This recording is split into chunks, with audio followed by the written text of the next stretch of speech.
Je vais procéder à l'appel nominal. Alors, Souila Bakour. D'accord, merci.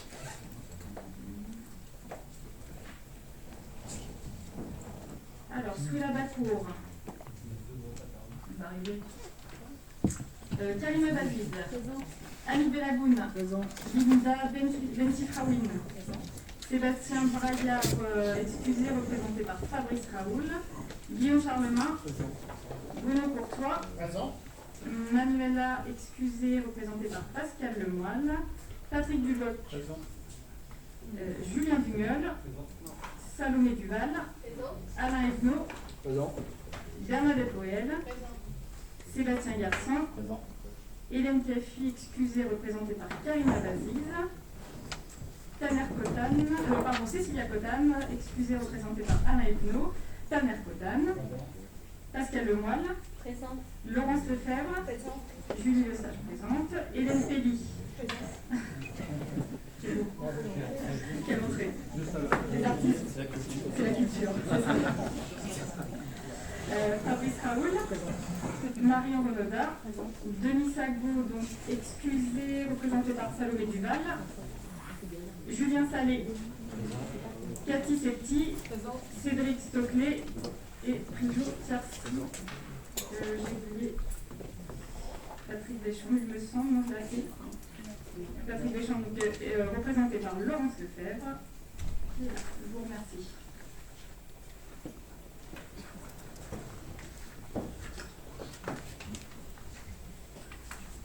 Alors donc, je désigne donc Alain Evno comme secrétaire de séance qui s'est porté volontaire. Merci Alain. Alors pour faire suite donc à la démission de Nicolas Basilizine au 1er avril et à celle consécutive de Nicole Piazza dans l'ordre du tableau et en application du Code général des collectivités territoriales, nous accueillons aujourd'hui Bruno Courtois, à qui je souhaite la bienvenue dans ce conseil municipal. Bienvenue Bruno. Je vous remercie. Alors je vais maintenant mettre aux voix le procès verbal du 15 mars 2022. Je vous invite donc à voter comme vous en avez l'habitude.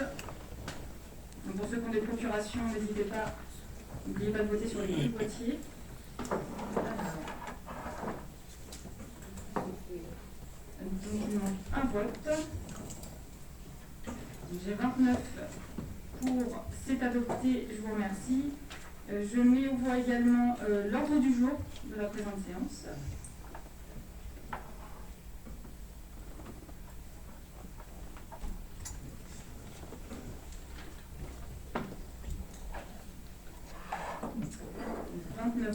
C'est adopté et je vous en remercie. Alors nous avons des remerciements du club des requins couronnés et son président Frédéric Soudé qui remercie la municipalité et le personnel de la piscine pour la mise à disposition du centre aquatique Alex Jany lors de la fête du club le samedi 11 juin dernier. Des remerciements également de la Ligue de Normandie Natation représentée par M. Philippe Briou, président, pour la mise à disposition du centre aquatique Alex Jany pour l'organisation des championnats de Normandie les 17, 18 et 19 juin dernier. Remerciements également de Pascal Girard, président de l'association Corrélation, pour la subvention attribuée par la ville à l'association et l'aide apportée dans les différents projets réalisés cette année.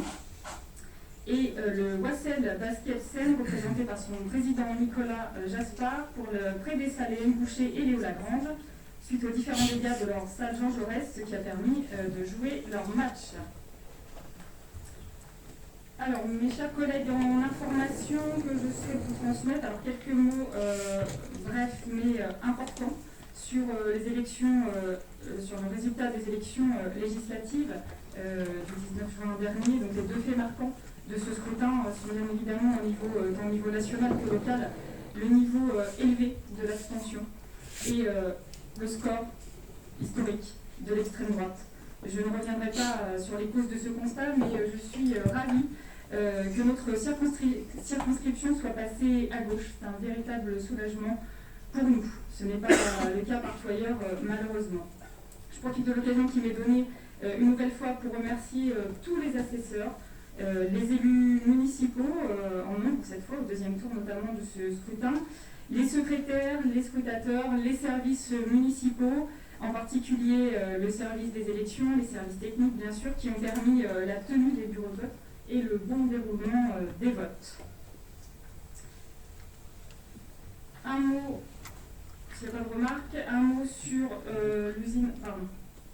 Madame la maire, j'aurais pu le faire après, mais puisque vous m'avez tendu la parole, je voulais m'associer à ce que vous venez de dire et en profiter finalement pour féliciter notre nouvelle députée pour cette brillante élection. Grâce à cette victoire, enfin, la 4e circonscription est de nouveau à gauche. Et je suis certain que tous autour de la table, vous partagez cette satisfaction. Donc c'est grâce à un accord inédit qui avait été lancé par la NUPES ou la NUP, en fonction de vos préférences. Et sans cet accord, l'extrême droite se serait retrouvée dans 200 circonscriptions supplémentaires et l'aurait remporté, selon les estimations, dans quasiment la moitié des cas.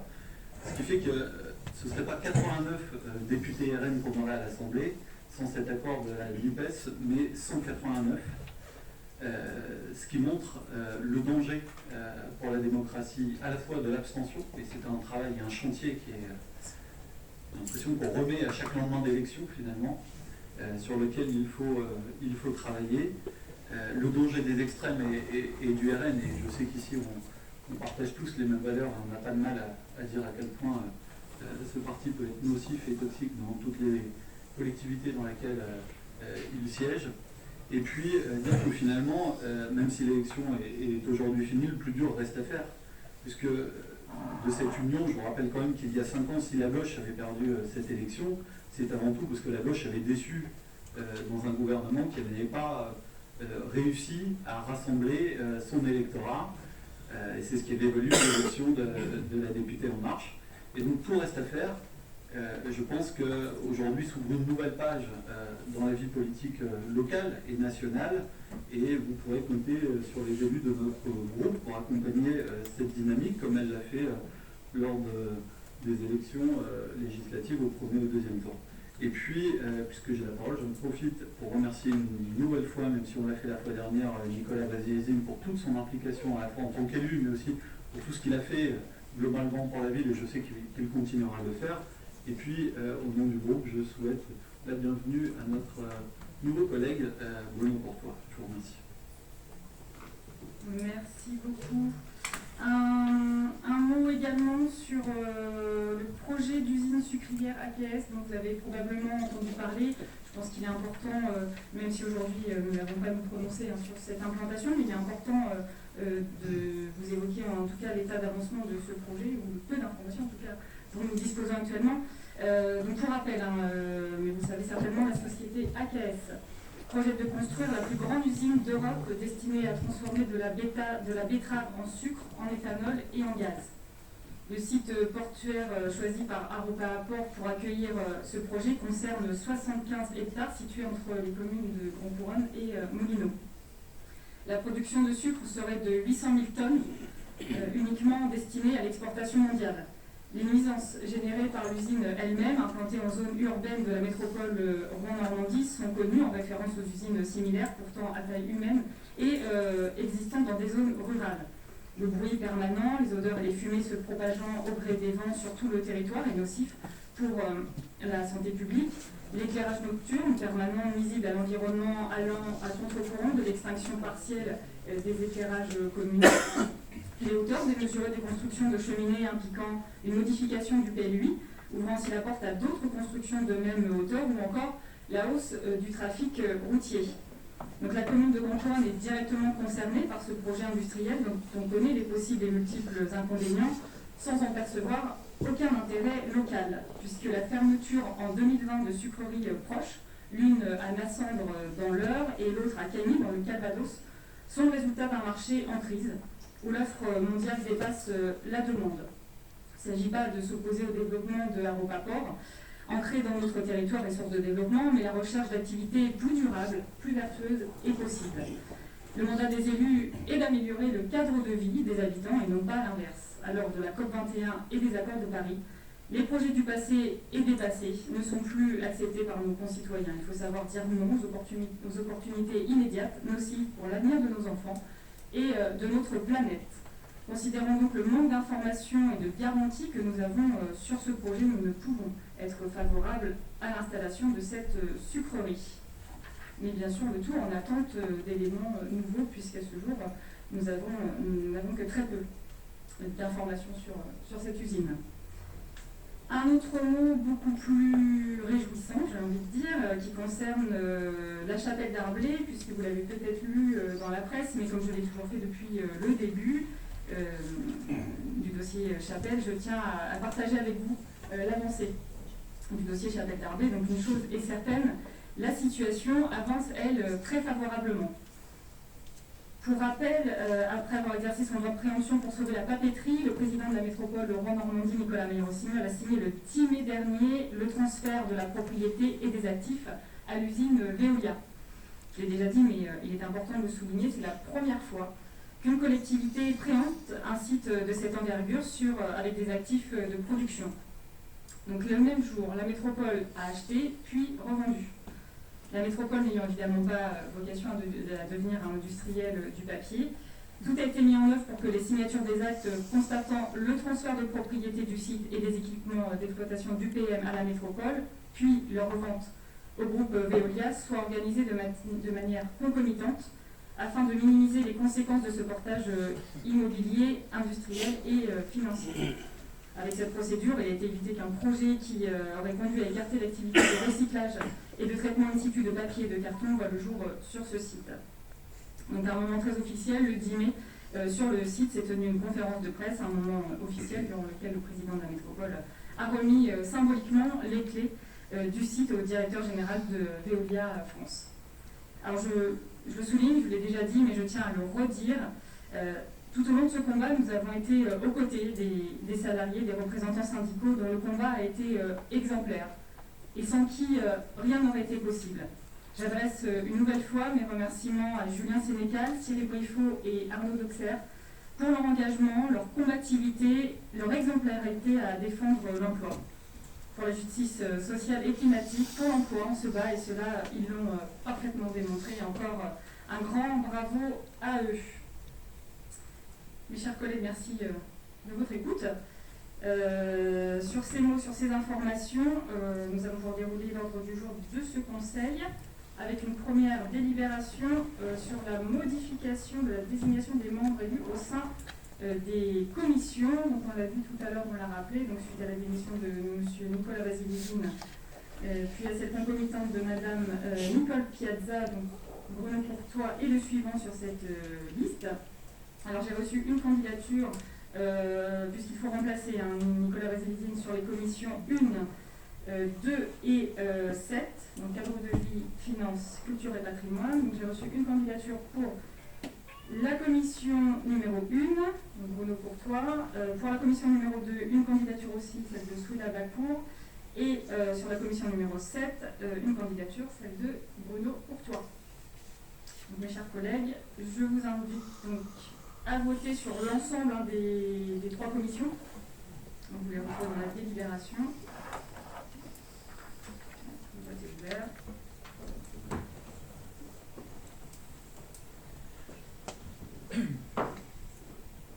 Alors, 29 votes. Il en manque un.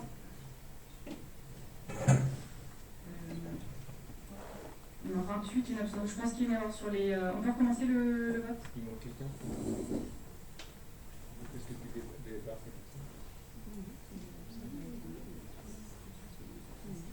Non, il y a des procurations normalement. Il manque pas Denis?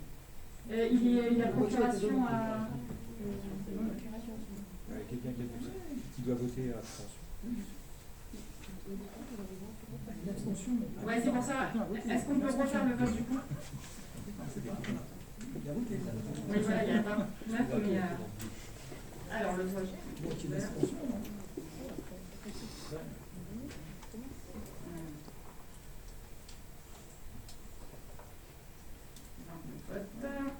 C'est bon, on a les 29 pour, c'est adopté. Et je vous remercie. Donc la délibération sur la même chose, la désignation d'un membre au sein du conservatoire. Donc là aussi pour remplacer Nicolas Vasilivine. Donc j'ai reçu une candidature, celle de Bruno Courtois. Je vous invite donc à voter sur cette délibération.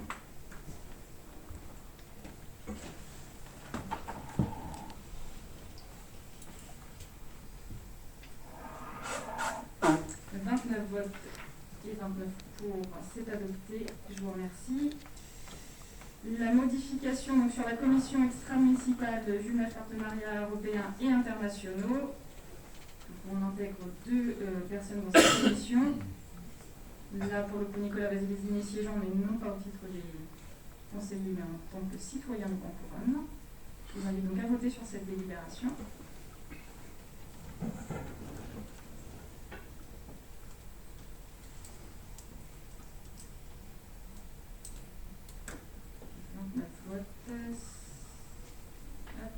J'ai une abstention et 28 pour. C'est adopté.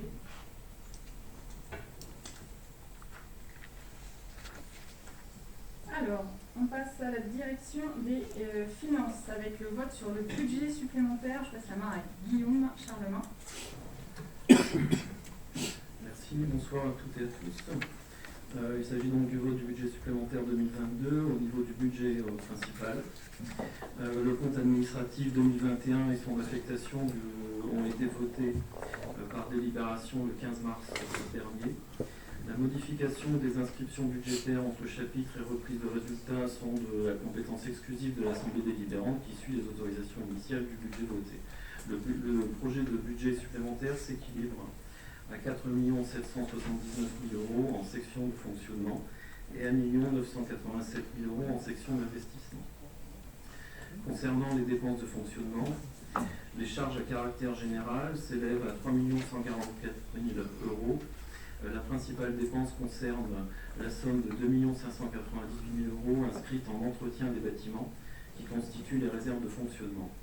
La somme de 450 000 € quant à elle est inscrite pour régler les factures de combustible du marché de chauffage. Il y a également des ajustements en positif ou en négatif de certaines prestations, l'assistance en maîtrise d'ouvrage du futur marché de chauffage pour 20 000 €, la prestation des ateliers théâtre d'avril à décembre et les manifestations principalement liées aux jeux et à la ludothèque. Une somme de 12 400 € permet la location également d'un camion-ben suite au vol du véhicule du service logistique et ce pour des impératifs de service. Au chapitre des charges de personnel, la somme de 200 000 € est amendée afin de budgéter les sommes nécessaires à l'éventualité d'une augmentation du point d'indice, évaluée environ à plus 4% selon les annonces gouvernementales, et d'autre part pour faire face à la seconde revalorisation du SMIC intervenue au premier semestre de l'année 2022. Les atténuations de produits correspondent au prélèvement au titre de la contribution pour le redressement des finances publiques pour 204 000 € et au prélèvement des fonds de péréquation, au fonds de péréquation des ressources intercommunales et communales pour 7 200 €. Les autres charges de gestion correspondent à des réajustements et des besoins du conservatoire à rayonnement départemental pour 24 500 € et l'enveloppe dédiée aux subventions des associations en baisse de 10 000 €. Les charges financières liées aux intérêts courus et non échus s'élèvent à 40 500 €. Les charges exceptionnelles comprennent une hausse de 4 000 € pour une demande de subvention exceptionnelle et une baisse de 1 000 € dans le cadre du dispositif loisirs couronnés en raison du nombre de dossiers. Au chapitre des dotations et provisions, la somme de 4 885 € a été négociée sur 10 années avec le comptable public afin d'apurer les créances de 1976 à 2004 qui n'ont pas été admises en non-valeur. En dépenses imprévues, la somme de 1 610 000 € est inscrite, somme qui ne peut pas représenter plus de 7,5% des dépenses réelles de fonctionnement. La somme non relatée sera reprise dans l'excédent 2022. Le prélèvement initialement voté au BP 2022 du fonctionnement vers l'investissement de 470 500 € est restitué au chapitre 023. Les opérations d'ordre hors prélèvement s'élèvent à 21 000 €, somme correspondant à un réajustement de l'évaluation de la constatation des amortissements fin 2021. Concernant les recettes de fonctionnement, Le montant inscrit correspond au remboursement lié à des contrats spécifiques et à des décharges d'activités. Nous comptons des recettes des activités de services culturels qui sont à inscrire à hauteur de 27 000 €. Un ajustement des recettes de cantine estimé à la rentrée de septembre pour 20 000 €. Au chapitre des dotations et participations, la somme de 92 700 € a été versée dans le cadre du dispositif des petits déjeuners sur le temps scolaire. De plus, les accompagnements financiers sont confirmés pour des animations diverses qui seront à prévoir pour un total de 86 000 €. Certaines dotations sont requalifiées à la hausse pour un total de 17 000 € et les participations pour les contrats aidés par emploi compétences et adultes. La reprise des locations de salles entraînera une augmentation des recettes attendues à hauteur d'environ 8 000 €. Une indemnisation d'assurance consécutive au vol du camion a été également reçue pour 23 850 €. Pour rappel, l'excédent en fonctionnement 2021 s'élève à 4 591 000 €. Pour les dépenses d'investissement, au chapitre des immobilisations incorporelles, il s'agit d'un logiciel pour la prévention et d'une extension de services pour la bibliothèque d'environ 6 000 €. Au chapitre des immobilisations corporelles, il est inscrit 967 900 € pour couvrir des futures dépenses d'investissement. De plus, 224 500 € représentent la somme nécessaire pour la seconde phase du réseau Petite Enfance inscrite au PPI pour 2022 et 2023, ceci permettant d'engager les travaux. D'autres travaux dans les écoles sont prévus également pour environ 6 000 € et la mairie annexe pour 58 000 € environ sont à réaliser. La piscine et certaines salles de sport vont bénéficier de nouveaux équipements, dont notamment un dispositif d'ouverture électronique de locaux et des matériels structurants pour la piscine pour un montant de 133 000 € à peu près. Des aménagements extérieurs aux abords des écoles et dans le cimetière de Grande Couronne pour un total de 37 000 € sont mis au budget. Un réajustement des dépenses de matériel roulant est nécessaire pour permettre l'acquisition d'un nouveau camion en remplacement de celui qui a été volé. Et au chapitre 020 relatif aux dépenses imprévues, la somme de 350 000 € est inscrite. Pour les recettes d'investissement, les sommes inscrites en subvention d'investissement au chapitre 13 correspondent aux demandes supplémentaires faites à la métropole Rouen-Normandie dans le cadre du FACIL pour 97 000 €. La majeure partie concerne les inscriptions de dépenses d'investissement. De plus, certains projets pour lesquels des demandes de financement ont été envisagées auprès du département, de la région et de l'État représentent un total de 74 000 €. La CAF peut également soutenir par ailleurs des projets du RPE à hauteur de 72 000 €. La Poste, elle, propose son accompagnement à la modernisation de l'agence postale aux Essarts en finançant près de 11 000 € des travaux. Au chapitre 024, il ne sera pas donné suite à certaines sessions prévues au BP. Les sessions actuellement discutées sont estimées à 37 000 €. Les opérations d'ordre budgétaire d'un montant de 21 000 € coïncident avec le besoin supplémentaire des dotations aux amortissements et du prélèvement négatif émanant des sections de fonctionnement. Je vous remercie de votre attention. Il s'agit donc ce soir de l'adoption du budget supplémentaire du budget ville 2022, joint à la délibération. Merci Guillaume pour cette présentation. Est-ce qu'il y a des remarques? Monsieur Guignol. Oui, merci Madame la maire. Une présentation très sage et très administrative dans un contexte qui est pourtant très délicat pour les collectivités territoriales, tout comme le contexte l'est pour tous les particuliers et les grands couronnés. J'entends dans votre présentation un certain nombre de chiffres, mais à aucun moment je ne vois d'alerte menée de façon conjointe avec d'autres collectivités, y compris pourquoi pas avec notre groupe, auprès des services de l'État, pour mettre fin à ces transferts permanents de charges, que ce soit pendant la période de Covid, où la collectivité s'est retrouvée à assumer un certain nombre de dépenses qui n'ont pas été compensées, que ce soit depuis la décision de M. Macron de mettre fin à la taxe d'habitation sans que cela crée une recette dynamique pour la collectivité. Rien non plus sur les dotations générales de fonctionnement.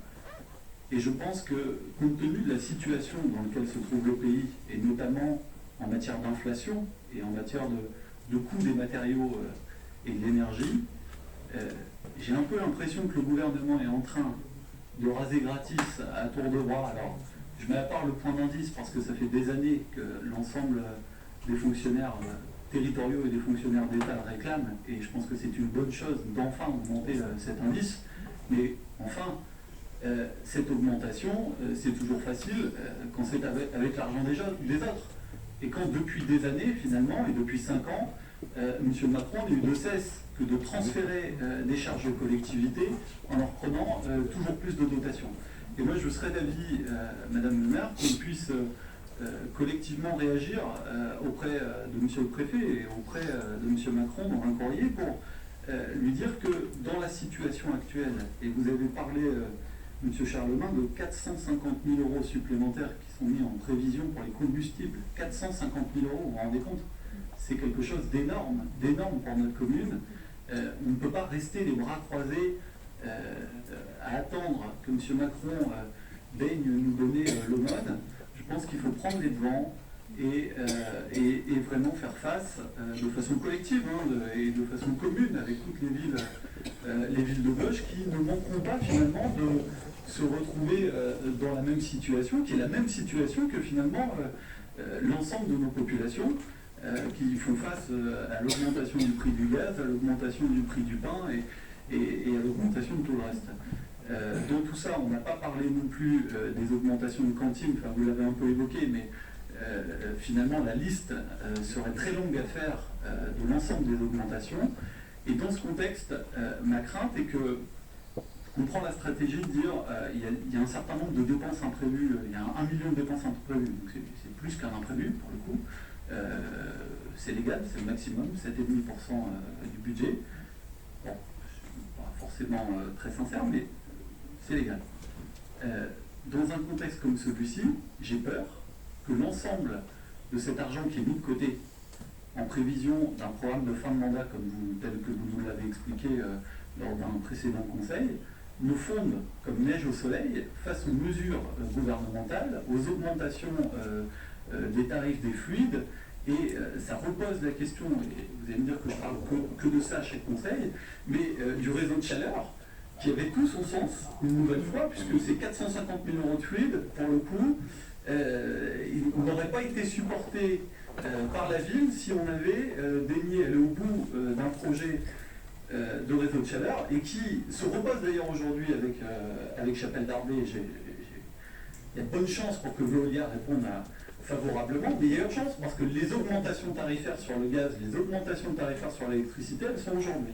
Et demain, j'ai vraiment peur pour vous, alors vous allez me dire c'est gentil de vous inquiéter pour moi, mais que finalement toute cette thésaurisation d'argent ne se retrouve finalement à compenser à la fois l'inertie de l'État dans un certain nombre de domaines, à renforcer l'action sociale aussi, parce que dans ce qu'on dit, il y a aussi très rapidement des gens qui vont se retrouver à l'épicerie sociale et à avoir besoin du centre communal d'action sociale, qui ne manquera pas d'avoir besoin d'une subvention supplémentaire à un moment ou à un autre, malheureusement. Et donc, tout cet argent public mobilisé pour pallier à la crise, qui était avant mobilisé pour pallier notre crise qui était celle du Covid, finalement, on se retrouve dans une crise qui est permanente pour les collectivités territoriales. Au final, ce sont les communes qui payent, et après la commune, c'est les habitants. Et si on ne veut pas que d'ici la fin du mandat, il y ait une augmentation de la fiscalité communale, je pense que les solutions, il faut les prendre maintenant. Voilà ce que je pouvais dire sur le contexte général, parce que on ne peut pas voter le budget sans le dire, parce que l'heure est vraiment grave, je pense, mais c'est vrai pour la métropole, pour le département et pour la région, mais jamais les collectivités n'ont été dans une telle situation. Je vous rappelle que la DGF à Grand Couronne, c'est 0 depuis quelque temps. Voilà ce que je pouvais dire sur le budget. J'avais juste une interrogation, et je m'excuse, M. Charlemagne, pour une fois, vous m'aviez invité avant à la commission des finances, et un imprévu de dernière minute a fait que je n'ai pas pu le dire, mais je me suis excusé, et je pense que le message est arrivé jusqu'à vous. 24 000 € de décoration de Noël dans un contexte où on essaie de diminuer les dépenses énergétiques, ça me pose question. Et puis 12 000 € de location d'un camion-ben quand l'assurance nous en rembourse 23. Est-ce qu'il n'aurait pas mieux valu l'acheter directement en neuf ou d'occasion, si tant est que les constructeurs puissent nous en livrer un? Et je pense que c'est sans doute la réponse que vous allez me donner. Et puis enfin, ma foi, si nos fonctionnaires territoriaux pouvaient bénéficier de cette augmentation d'indice et la revalorisation du SMIC, nous en serions les premiers ravis. Je vous remercie. Merci M. Bignol. En effet, sur la situation financière avec toute cette augmentation, nous ne pensions pas rester comme une poule devant une omelette à contempler notre œuvre. Et nous avons en projet d'écrire en effet un courrier, et si vous souhaitez être co-signataire, cela ne pose bien entendu aucun problème. Concernant les illuminations de Noël, on a en effet pu évoquer cette question en commission pour laquelle vous êtes excusé. Nous attendions 2-3 questions par ailleurs que nous n'avons toujours pas reçues. Pour le coup, je vais laisser Fabrice vous répondre. Merci. Alors, plusieurs choses. Plusieurs questions. Je vais revenir quand même sur le réseau de chaleur parce que c'est quelque chose d'assez redondant et que tu mets sur la table à chaque fois. Donc je vais essayer d'être à nouveau très clair. Chose que tu me reconnais après mon intervention, après mes interventions. Donc on a rencontré, tu as raison, on a rencontré Veolia, on a rencontré le nouveau directeur du site, qui est parfaitement en phase avec nous, parce que pour l'image de Veolia, avoir un réseau de chaleur et avoir une chaufferie biomasse qui alimente une ville comme Grand Couronne, et pas que, on peut très bien l'étendre à notre ville voisine de Petite Couronne, ça a un intérêt écologique, un intérêt environnemental, etc. etc. Donc le discours que l'on a tenu, il est très très bien passé, et il nous a effectivement encouragé à revenir vers lui pour, et ça tu le sais très bien, ce sont des décisions métropolitaines, la ville, en gros, n'a pas son mot à dire. Je peux revenir sur l'ancienne consultation qui avait été lancée et qui a été avortée, il nous a demandé effectivement de le mettre en relation avec le service énergie de la métropole, avec le vice-président, la vice-présidente en charge de ce sujet. Chose que je me suis empressé de faire lors de la dernière commission métropolitaine énergie calorifique. Et effectivement, il y aura une étude, alors te dire quand, je ne sais pas, il y aura une étude qui va être menée avec l'industriel Veolia et les services de la métropole, parce que, là encore, pour être très précis sur le sujet, tout dépend des subventions de l'ADEME qui sont versées. Il faut qu'on ait un certain linéaire pour pouvoir raccorder une certaine puissance, etc. Donc là, je ne vais pas rentrer dans les termes techniques. Donc, une étude va être faite, on laisse tomber CEPOL, et on bascule sur le site de la Chapelle d'Arblay. Donc ça, c'est quelque chose que j'ai abordé lors de la dernière commission métropolitaine.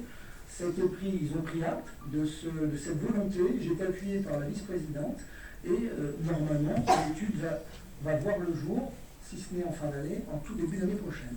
Donc comme toi, je regrette qu'effectivement, nous n'ayons pas de réseau de chaleur sur Grand Couronne. Ça nous éviterait cette petite provision, et je dis petite, comment dirais-je, avec ironie, cette petite provision de 450 000 euros.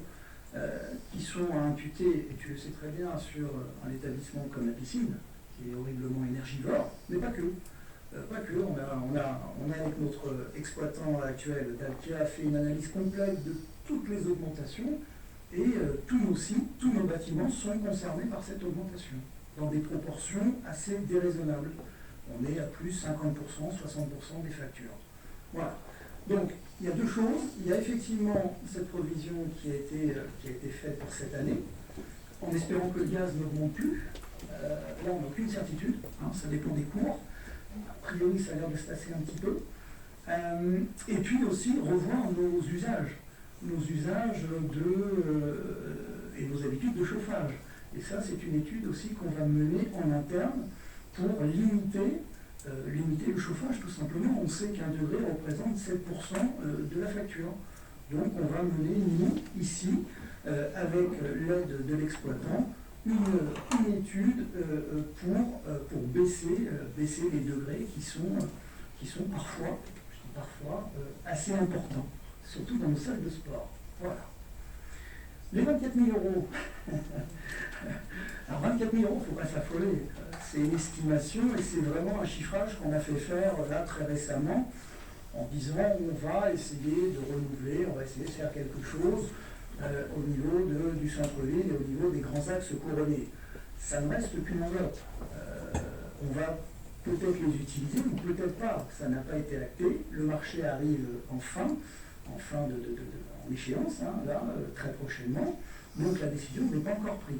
Donc rassure-toi, on va revoir, parce qu'on a eu le chiffrage très tard, on va revoir ça de très très près. Parce que tout comme toi, ça me paraît assez exorbitant. Bon. Tu avais un autre point, alors c'était lequel, dis-moi? Il y en avait trois. Le camion Ben. Bon. Que te répondre sur le camion Ben?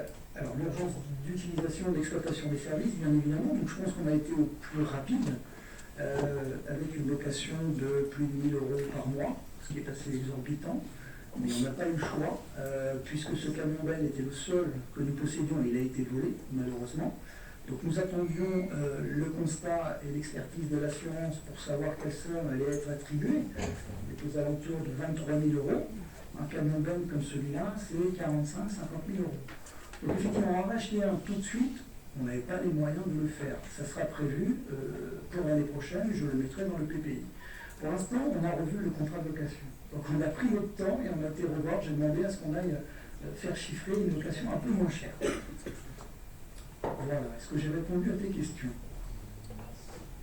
Oui, c'était presque complet. Donc 3 000 € d'assurance plus 24 000 € de décor de Noël, ça fait le prix du camion.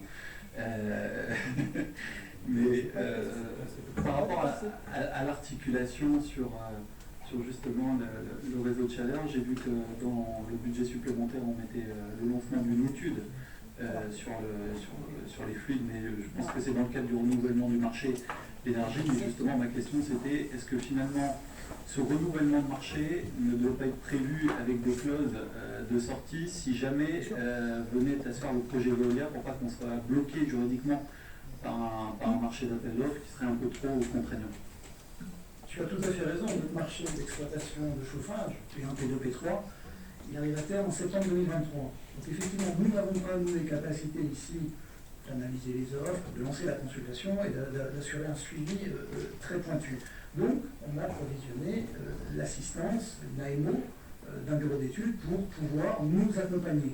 Bien évidemment, il y aura des clauses en cas de raccordement à un réseau de chaleur urbain. Généralement, ce sont des contrats qui se négocient entre 8, 10 ans, 12 ans. Donc, entre-temps, et j'espère, si nous trouvons un accord avec la métropole et Veolia, bien évidemment, ce contrat sera modifié. Bien évidemment, il sera adapté. Chose qu'on peut faire sans problème. Il suffit d'inscrire, il suffit de notifier. Merci, je vous propose donc de mettre au voix. Juste un mot, parce que je voulais remercier pour cette prise de conscience sur tout ce qui pèse sur notre collectivité. Effectivement, c'est important, je l'évoquais au dernier conseil municipal, mais toutes les réserves que nous avions fait au-delà de ce qui se fait habituellement, c'est aussi, alors c'était bien sûr pour sécuriser les finances de la ville maintenant et surtout sur le long terme, pour mener à bien un projet pour les habitants.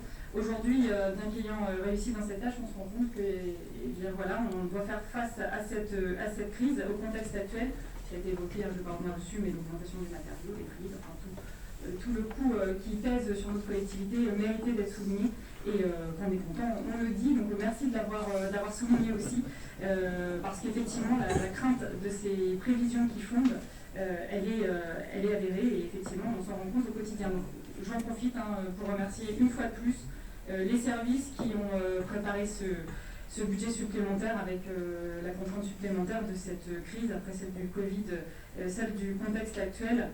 Merci donc au service des finances notamment représenté par Virginie Genestra et Madame la Directrice Générale des Services, Géraldine Doigt-Perry. Merci à vous. Le vote est ouvert.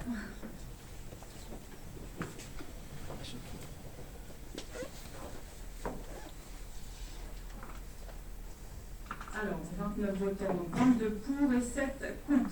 C'est adopté. Je vous remercie. On passe donc à l'exercice sur le budget supplémentaire transport. Merci. Concernant le budget supplémentaire transport, il reprend l'affectation du résultat voté en mars dernier et vient abonder les lignes en dépenses de chaque section afin d'équilibrer celui-ci. Le projet de budget supplémentaire s'équilibre à 223 747 € en section de fonctionnement et 206 000 en section d'investissement. En fonction du résultat cumulé, vient réajuster certaines lignes au chapitre 011 en location de car entre jumelage, moins 10 000 € et le ramassage scolaire, plus 10 700 €. Et inscrire une réserve d'équilibre pour le reste. Les frais de personnel sont revus à la hausse, plus 22 000 €, afin de remplacer un personnel absent pour raison de santé.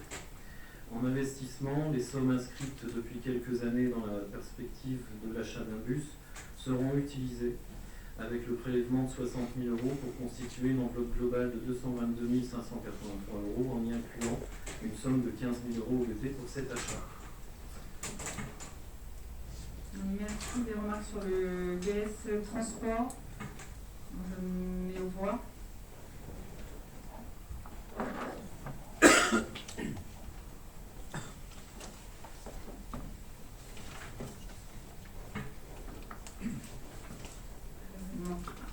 Non, c'est bon. Nous avons 29 votes. Donc pour 22 pour et 7 contre. C'est donc adopté. Je vous remercie. Guillaume Charlemagne, toujours pour la provision sur les anciens restes à recouvrer. Merci. Il s'agit donc, comme je l'évoquais précédemment, de créances qui datent de 1976 à 2004.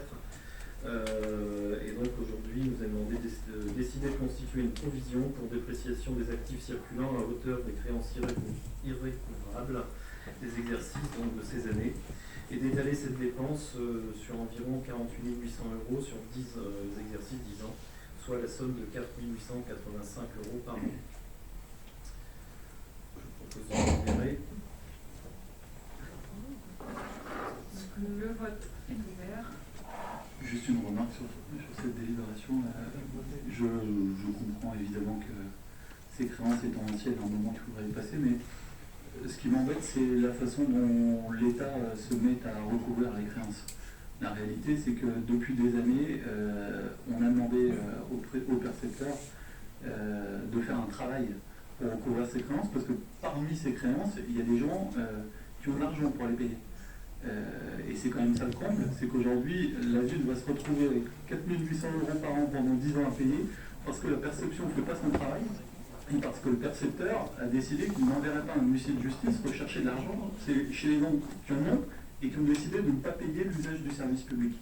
Et j'ai un peu de mal avec cette délibération, je ne vous le cache pas. Alors je sais que Chris Dupré, pendant très longtemps, il est tenu contre l'incurie de l'État. Nous nous abstiendrons, mais vraiment, je pense vraiment que le percepteur doit faire aussi un effort de ce côté. Oui, ça date quand même. La dernière facturation date de 2004, on est en 2022, elles sont prescrites. Après, je vais ajouter quelque chose dans vos propos, c'est que c'est aussi des personnes qu'on ne retrouve pas. Donc, ou bien des personnes qui ne sont pas solvables. Donc, je vous propose de mettre en vote. C'est fait déjà. Oui.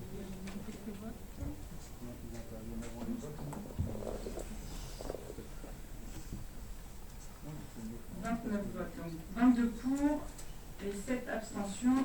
C'est adopté, je vous remercie. La convention avec la DGFiP.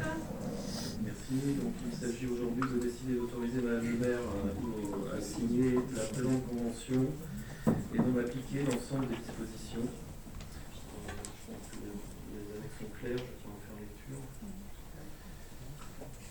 On le vote. Sur cette convention, est-ce qu'il s'agit finalement d'un premier pas vers la fermeture de la perception à Grand Couronne, comme c'est le cas un peu partout sur le territoire? C'est une réorganisation des services de l'État pour le coup, effectivement. Hein. C'est pas ce que ça va donner, effectivement. C'est pour ça qu'il faut être vigilant et au moins, c'est pas pour avoir des permanences sur le territoire. Oui, au-delà des permanents, je pense qu'il faut surtout se battre pour garder les services publics et dans leur totalité. Parce qu'aujourd'hui, même si la plupart d'entre nous autour de la table utilisons la façon dématérialisée pour communiquer avec l'administration fiscale, il y a aussi beaucoup d'anciens qui n'ont pas accès à l'informatique et qui ont besoin de cette perception, y compris les salariés de la ville qui ont besoin de cette perception, parce que de plus en plus, les perceptions pour ce qui concerne les ressources communales sont recentralisées au-delà des cantons, voire au-delà des circonscriptions, avec des percepteurs que les collectivités n'arrivent plus à avoir. Nous nous abstenir sur cette délibération pour ce motif. C'est noté. Donc,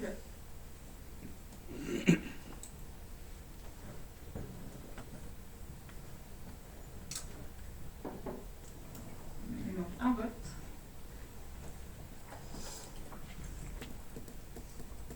Puis bien sur les boutons. Toujours un vote. C'est bon. 29 votes. Donc 22 pour et 7 abstentions. Je vous remercie. C'est adopté.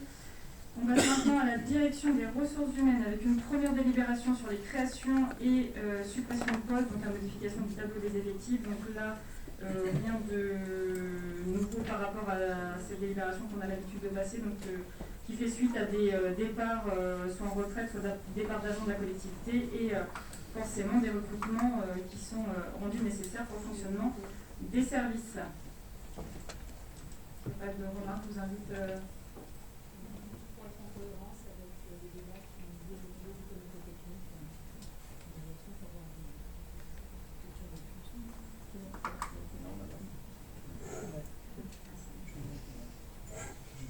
Je vous invite donc à voter sur cette délibération.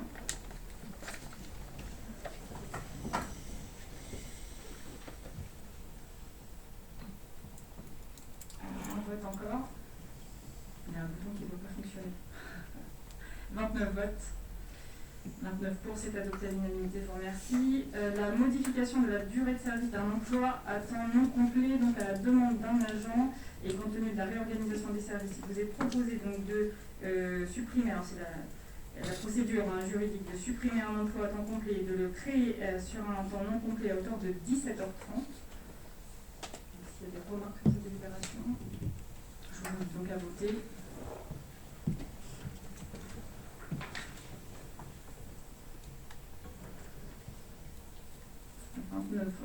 Et 29 pour, donc c'est adopté à l'unanimité, je vous remercie. Le remboursement réel des frais de repas exposés dans le cadre d'un déplacement pour les besoins du service.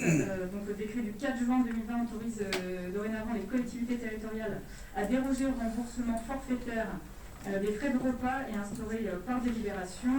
Donc c'est ce qui vous est proposé aujourd'hui, un remboursement au réel dans la limite du plafond forfaitaire de 17,50 €. Donc proposé d'appliquer cette réglementation.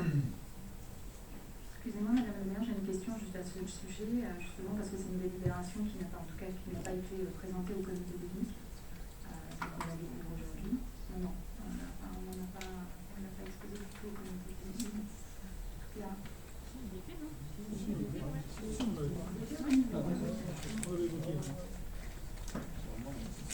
au dernier ou peut-être au précédent, alors je vais ça devait être à celui-là. C'était ma question. Est-ce que tous ces sujets RH peuvent passer au comité technique, l'instance officielle qui est dédiée à ces sujets? Donc, je vous invite à voter sur cette délibération.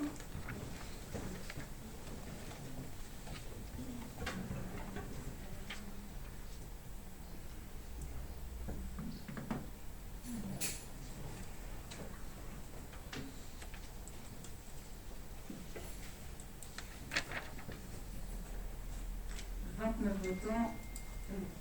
Alors, il y a une abstention et 28 pour. C'est adopté. Je vous remercie. Délibération suivante sur les indemnités de fonction du maire, des agents, des conseillers municipaux délégués. Donc, il s'agit par cette délibération d'un réajustement, notamment sur le premier conseiller municipal délégué. Voilà, pour qui le pourcentage d'indemnité revient au même que pour tous les conseillers délégués. Ça fait suite à une partie de sa délégation qui a été réattribuée et qui génère une baisse de l'enveloppe indemnitaire globale. Est-ce qu'il y a des remarques sur cette délibération? Oui, elle concerne l'organisation de votre groupe et nous ne prendrons pas part au vote. Merci. Très bien, c'est noté. Il faut ouvrir concernant le calcul de l'enveloppe globale, parce que là vous indiquez que le montant total pour l'année est de 107 000 €. Or, je suppose que cette enveloppe globale ne comprend pas les majorations.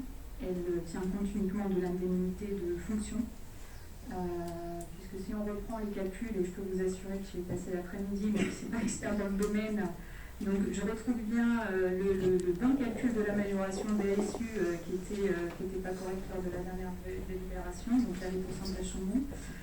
Et pour comprendre un peu, enfin, pour expliquer peut-être à mes collègues, donc le total, et si je prends la première ligne, vous, concernant Madame le maire, les 53%, c'est bien la majoration DSU ajoutée à la majoration chef-lieu de canton, qui sont complètement légales, hein, je ne remets pas du tout en question ces majorations. Sauf que la majoration DSU, elle est, je dirais, vous y êtes éligible que depuis votre mandat, elle n'y était pas auparavant, et elle représente une enveloppe de 24 000 euros, en plus des 107 000 euros. Donc l'enveloppe d'indemnité des élus ne correspond pas à un total de 107 000 euros, mais correspond à un total de 147 000 euros. Donc ça, je tenais tout de même à le préciser. Alors, vous n'êtes pas dans l'illégalité, sauf que cette enveloppe de 107 000 euros ne comprend pas les majorations. Voilà, c'est important que ce soit dit et compris auprès de tous. Donc je vois que les calculatrices sont sorties. Si vous voulez, peut-être j'ai tous les calculs sous les yeux. Mais si vous prenez les indemnités de fonction, de vous calculer tous les pourcentages indemnités de fonction, 39%, je prends la première colonne, on est à 227%. 227% de la 10 brut terminal 1027, c'est bien l'indice. Alors c'est un peu technique, excusez-moi pour celui-là, quand je vais arrêter tout de suite les calculs, puisque l'enveloppe qui est donnée des 107 000 euros, c'est l'enveloppe auquel nous pourrions aller. C'est l'enveloppe maximale sur laquelle nous pourrions aller. On est en dessous de cette enveloppe. Non, quand on calcule tous les pourcentages, on est en dessous. On est à 106 117 euros. Si vous prenez 227% de l'indice brut terminal, on est à 106 000, on est juste légèrement à 1 000 euros près. Donc on est juste en dessous. En tout cas, c'est simplement pour préciser que cette enveloppe des 107 000 ne comprend pas la majoration DSU, qui aujourd'hui, je comprends Madame le maire, hein, j'entends votre sens des responsabilités et en termes de trésorerie et votre responsabilité de faire des économies. Vous le faites notamment sur la délibération précédente concernant le remboursement des frais de repas. Effectivement, vous avez décidé, à juste titre, hein, c'est aussi une manière de faire des économies, de rembourser sur la base du réel et non pas sur une base forfaitaire de 17,50 € pour un repas, c'est-à-dire pour un salarié, un agent qui irait en formation à l'extérieur et qui déciderait de manger un sandwich et pas d'aller au restaurant, il sera remboursé sur la base de son sandwich et non pas sur son repas au restaurant. Certaines administrations remboursent sur la base forfaitaire. Après, c'est un choix, je ne remets pas en question, je salue votre sens des responsabilités. S'il y a des économies à faire, en tout cas auprès des agents et auprès dans d'autres domaines, effectivement, peut-être que les élus aussi doivent être exemplaires dans le domaine. Donc on est d'accord, on est en dessous. Juste pour rappel, aujourd'hui, aucun adjoint ici, ni conseiller délégué, ne perçoit plus que ce qui était prévu, ce qui était délibéré le 13 mars 2017. Aujourd'hui, mon indemnité de base, elle est fixée à 39,89%, alors que mon prédécesseur, lui, avait 43,01%. Les adjoints à l'époque avaient 19,53%, aujourd'hui ils n'ont que 16,45%, laissez-moi finir s'il vous plaît, et nous avions un conseiller délégué à l'époque qui avait une indemnité de 32,16% de l'indice brut terminal, alors qu'aujourd'hui nos conseillers délégués sont à 9%. Je ne remets pas en question la répartition de l'enveloppe de On peut parler des indemnités, on est tout à fait transparent pour en discuter, c'est légal. Il n'y a pas de sujet, à moins de comparer ce qui a été fait en 2017. Et je rappelle que le choix qui a été fait aujourd'hui, c'est de ne pas redistribuer la somme qui est restée par rapport aux conseillers délégués pour qui nous avons baissé l'indemnité, de ne pas le redistribuer et de le verser au budget général de la collectivité. Merci, je vais donc mettre au voie cette délibération.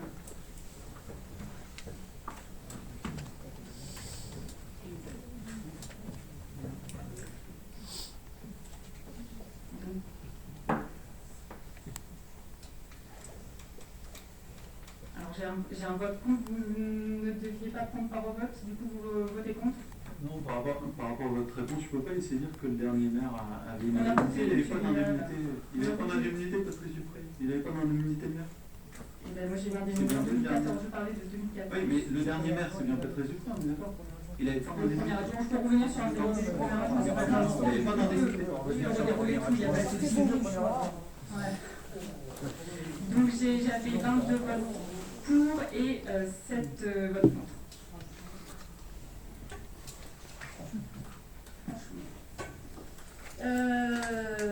Délibération suivante, donc pour les agents, dans le cadre du nouveau régime indemnitaire, donc on appelle le RIFSEP. Le régime indemnitaire tenant compte des fonctions, des suggestions, de l'expertise et de l'engagement professionnel. Donc là aussi, il s'agit d'actualiser une délibération qui n'était pas assez explicite, puisque cette nouvelle délibération prend en compte l'expérience des agents tous les 4 ans, comme il est d'usage de le faire, et elle prend en compte certaines spécificités sur certains métiers. Je rappelle que ce projet de délibération a été présenté en comité technique et elle a été présentée en amont dans le plus grand détail aux organisations syndicales qui ont émis un avis favorable en comité technique sur cette délibération. J'en profite pour remercier les services, une fois de plus, notamment le service des ressources humaines et la directrice générale des services, pour leur travail de fond sur cette délibération, car il a fallu reprendre tous les postes. Ça a pris plusieurs mois, ça a été un travail énorme, mais pour ne pas oublier aucun métier, aucun poste dans la collectivité, il a fallu tout ce temps. Donc un grand merci au service. Il y a des remarques. Alors, oui, pour être en cohérence avec le comité technique, toujours nous voterons cette délibération. Par contre, je voulais tout de même rétablir une certaine vérité, Madame le maire, parce que lors du comité technique, vous nous avez reproché que la délibération précédente n'indiquait pas que ce RIFSEP, sur le nouveau régime indemnitaire, était revalorisable tous les 4 ans.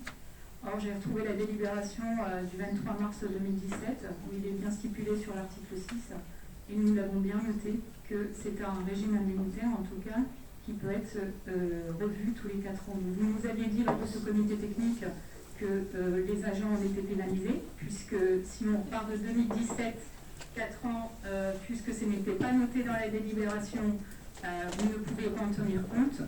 Nous sommes en 2022, donc grâce à nous, ou en tout cas par chance, vous pouvez les revaloriser. Nous sommes en 2022 et c'est bien noté dans la, si vous voulez, j'ai l'exemplaire sous les yeux pour vous confirmer. Donc je voulais simplement rétablir une vérité à ce niveau-là. Merci, sauf que le problème c'est qu'il n'y a pas de critères en fait pour attribuer la revalorisation tous les 4 ans, donc malheureusement. C'est bien de parler de détails et d'explicitation, Madame Lenoir, mais je pense que votre délibération sur les indemnités ne nous donne pas d'exemple. Je pense que la seule chose qui diffère, c'était que nous n'avons pas mis de plancher, mais de plafond.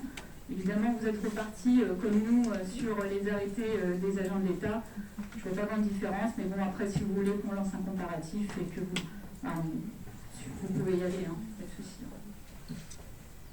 Je dis juste que la revalorisation que vous proposez, elle est inapplicable puisqu'il n'y avait pas de critères dans cette délibération. Vous reconnaissez bien que dans cette délibération, il était bien noté, non mais vous l'avez dit lors du comité technique, que ce n'était pas noté, qu'à cause de cette lacune et ce manque de notre part, les agents ne pourront pas être réévalués.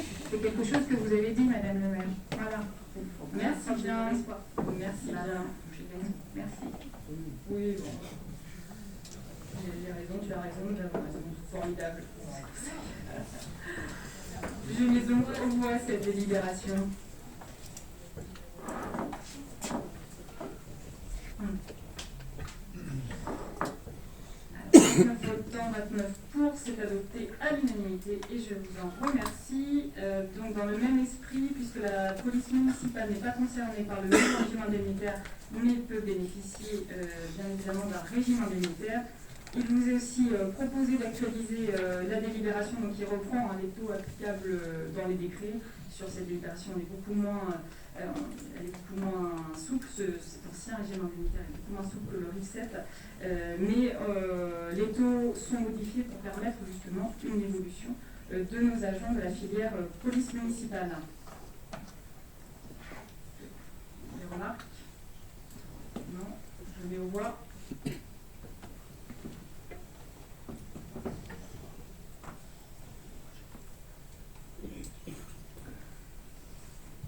29 votants et 29 pour, c'est adopté à l'unanimité. Je vous remercie. On passe donc au pôle vie de la cité avec une première délibération sur les chantiers jeunes.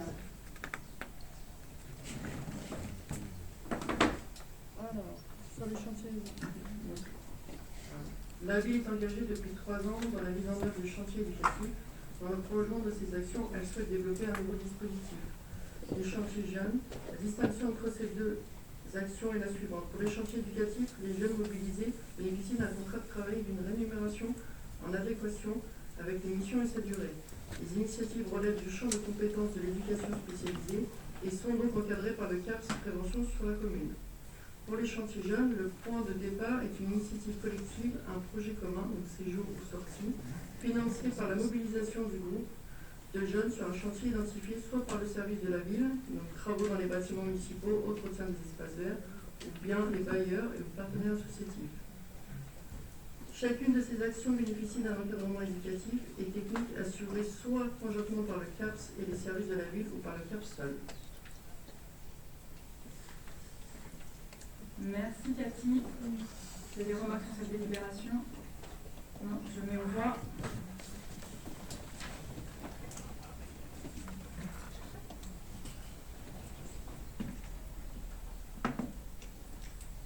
Votants, 29 pour, c'est adopté à l'unanimité, je vous remercie. L'appel à projet quartier d'été, Hamid Belhaboum. Oui. Donc, pour la 3e année consécutive, le ministère de la Ville reconduit l'opération quartier d'été. Donc, avec les associations locales et nous ensemble, nous avons coordonné un certain nombre d'actions qui vous sont présentées cet été en collaboration avec le service culturel également, qui aura une programmation qui est construite et proposée du 1er juillet au 2 septembre 2022. Donc, elle s'articule avec le programme, comme je viens de le dire, du service culturel des festivals. Et le budget global de l'opération est évalué à 19 113 €. La demande de subvention au regard de l'assiette des dépenses éligibles peut s'élever à un montant de 10 000 €. Donc, on demande à Madame le maire de pouvoir, on autorise Madame le maire de pouvoir répondre à l'appel à projet dans les conditions décrites ici, d'autoriser Madame le maire et son représentant à prendre l'ensemble des dispositions nécessaires à la mise en œuvre de ces plans d'action et d'autoriser à signer l'ensemble des documents contractuels affectés des subventions accordées au budget dédié. Merci Ami pour cette présentation. S'il y a des remarques sur cette délibération, non, je mets aux voix.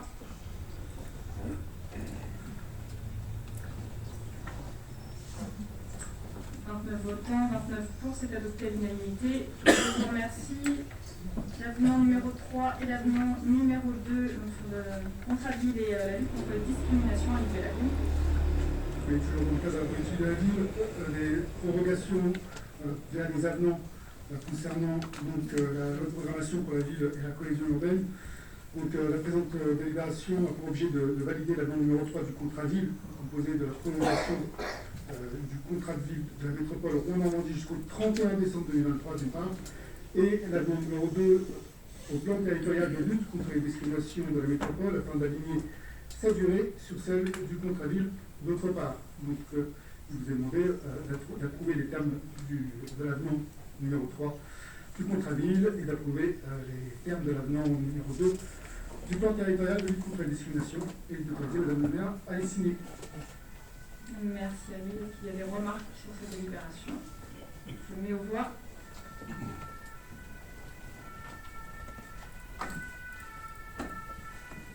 Votants, 29 pour, c'est adopté à l'unanimité, je vous remercie. Le report de l'action cycloconférence. Hamid. Non, c'est...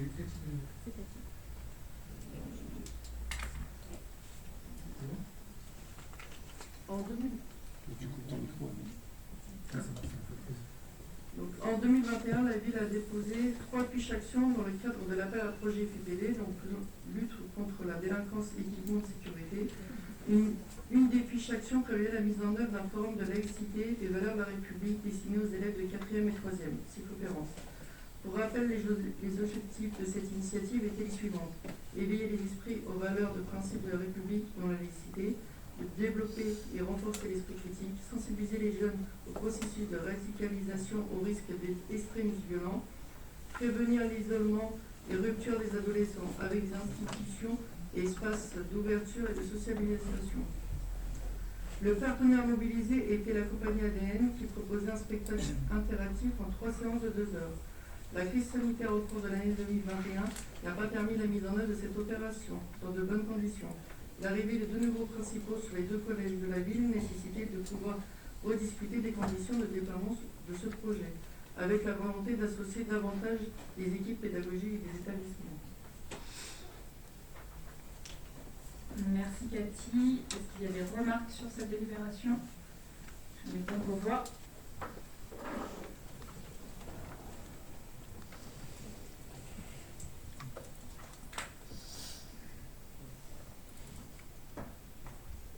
Votants, 29 pour, c'est adopté à l'unanimité. Je vous remercie. On passe maintenant au pôle des temps de l'enfant avec la modification du règlement sur la restauration scolaire. Karima Bazit. Oui, bonsoir. Le présent règlement vise à simplifier les démarches d'inscription à la cantine pour les familles, puisqu'il existe déjà une méthode pour les centres de loisirs périscolaires, donc c'est un copier-coller et du coup ça harmonise aussi les pratiques pour simplifier ce qui est déjà existant. Et c'est un avantage pour les familles parce que c'était une forte demande de pouvoir préinscrire en amont les enfants à la cantine. Merci Karima. Le micro, madame, on n'entend rien. J'y vois un fort inconvénient, Madame le maire en tout cas, parce que je découvre avec stupéfaction que maintenant la facturation de la cantine se fera au préalable de l'inscription. C'est-à-dire qu'un enfant qui ne sera pas inscrit ne pourra pas manger à la cantine si la facture n'est pas payée par anticipation. Dans un contexte aujourd'hui de crise sanitaire où en plus ces enfants fréquentent ou pas ou plus ou moins la cantine, c'est demander aux familles encore une anticipation, peut-être à laquelle ils ne sont pas prêts. Et en plus, je m'aperçois qu'il y a une double peine, c'est-à-dire qu'en plus, c'est que ces enfants-là, il y a une facturation qui sera majorée à 5 €. 5 € pour un prix de repas qui est à 360, je crois. C'est pire que les services fiscaux de 10%. Donc cette taxation, moi je ne comprends pas, je ne sais pas quel est l'objectif sincèrement de cette anticipation, sachant qu'aucune commune aux alentours de chez nous l'applique et font les factures à terme échu. Enfin, en tout cas, dans les certaines. Aucun enfant, je tiens à le préciser. Merci. Voilà, ça c'est bon, merci. Donc, aucun enfant ne sera refusé. On anticipe parce qu'il y a aussi beaucoup de familles qui vont par mégarde, des fois de payer la facturation en trésor public. Donc là, c'est on inscrit son enfant, on paye. Il y a des échéances à respecter. Il y a un laps de temps qui est assez large. Effectivement, au début, ça va être aussi une nouvelle méthode à appliquer, mais on va faire preuve de souplesse, de pédagogie, de communication, on va accompagner ces familles. Mais en fait, c'est juste, au lieu de le faire après, on le fait avant. Et finalement, la difficulté, que ce soit avant ou après, si financièrement c'est difficile avant et après. Sauf que là, c'est juste une méthode qu'on applique en amont. Et ce sera accompagné. Et en fait, je ne comprends pas du tout où le problème, puisque ces mêmes familles ont ces mêmes contrats pour le périscolaire, toutes les autres activités proposées ont ce fonctionnement-là. Aujourd'hui, on harmonise juste, parce que pour les familles, c'est aussi compliqué de faire une méthode puis une seconde. Qui ne sont pas du tout du même niveau, du même ressort que la cantine, là on parle de restauration scolaire. Et effectivement, dans la vraie vie, on sait qu'il y a des familles pour qui c'est difficile de payer la restauration scolaire. Et cette famille-là, on le sait très bien dans la vraie vie, c'est que si la cantine n'est pas payée, l'enfant n'ira pas à la cantine et il ne mangera peut-être pas parce que, soyez bons, je pense qu'on est tous lucides autour de cette table et on sait qu'on a tous connaissance autour de nous qu'il y a des enfants pour qui le seul repas de la journée c'est la cantine, le seul repas équilibré. Après, ça va dans un sens d'harmonisation, ça c'est très bien, mais aujourd'hui, pour moi en tout cas, la cantine, c'est vraiment une valeur forte que je porte. Enfin, tout le monde défend pour la gratuité des cantines et autres, pourquoi pas. Jusqu'ici, lors du précédent mandat, justement, on a revu la tarification des cantines pour qu'elle soit le mieux ajustée et qu'elle soit vraiment au pourcentage du quotient familial, parce qu'avant cela, c'était des paliers. Donc il y avait des seuils et des paliers et c'était pas au plus juste. Donc je trouve que c'est une régression, ça c'est mon avis, je trouve que c'est régressé et c'est certainement exclure certains enfants qui jusqu'ici fréquentaient la cantine et ne vont pas pouvoir y aller. Et j'espère en tout cas que vous ferez preuve de souplesse, et ça Karima, je sais que tu seras souple à ce niveau-là, j'espère. Et que ça ne va pas exclure certains gamins et surtout ça ne va pas les stigmatiser auprès de leurs camarades, parce que là on parle d'enfants. Voilà. Et on ne parle pas de loisirs et de camping et de vacances. On parle de cantine. On parle de cantine. Effectivement, mais les délais sont aussi larges qu'auparavant. Et il y aura, je ne vois pas en fait la difficulté, puisque les familles pourront inscrire, et s'ils n'ont pas payé, l'enfant sera toujours accepté, puisque les délais sont très larges. Sauf, non, majoration, il faut bien dire, pour multiples relances. Multiples relances. Multiples relances. Merci en tout cas pour cette leçon, comme si nous n'avions pas à cœur de faire manger des enfants à l'école. Je vais donc mettre en voie cette délibération.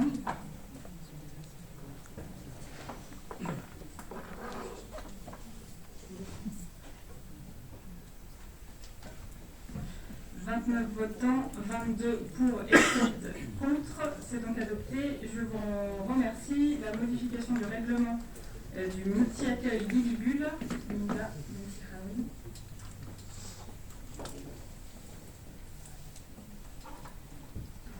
Bonsoir.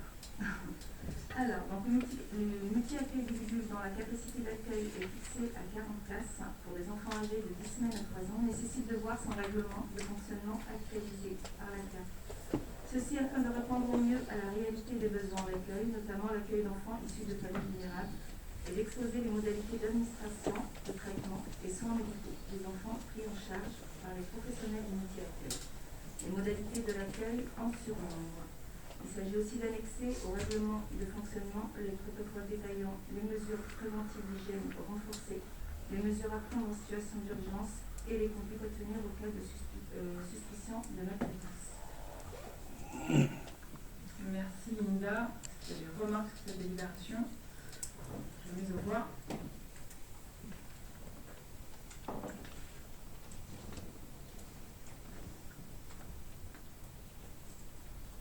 « 29 votants, 29 pour, c'est adopté à l'unanimité, je vous remercie. On passe au dispositif loisirs couronnés.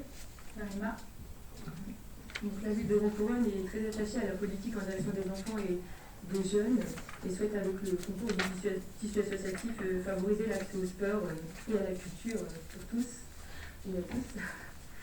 Ainsi, nous avons souhaité reconduire ce dispositif, même si la caisse d'allocation familiale n'avait pas souhaité poursuivre les subventions.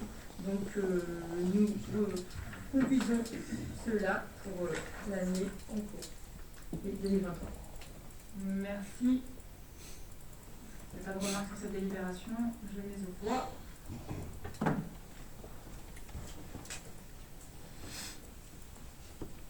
« 29 votants, 29 pour, c'est adopté à l'unanimité, je vous remercie. On passe donc au pôle culture et patrimoine avec l'appel à projet été culturel LNPI. Bonsoir, nous avons souhaité reconduire pour cette année une deuxième édition d'été culturel avec le ministère de la Culture qui reconduit ce dispositif. Je tiens tout d'abord à remercier les agents du service culturel et des recherches de subventions qui ont œuvré pour pouvoir constituer tant le programme que les recherches sur cet appel à projet. Il ne vous aura pas échappé qu'il est précisé que nous nous situons dans un contexte de fin de crise sanitaire. Il est donc fort à parier que ce dispositif soit probablement non reconduit l'année prochaine. Nous verrons si nous trouvons d'ici là la poule aux œufs d'or pour reconduire cet été culturel. Merci Hélène. Il n'y a pas de remarques sur cette délibération. Je mets aux voix.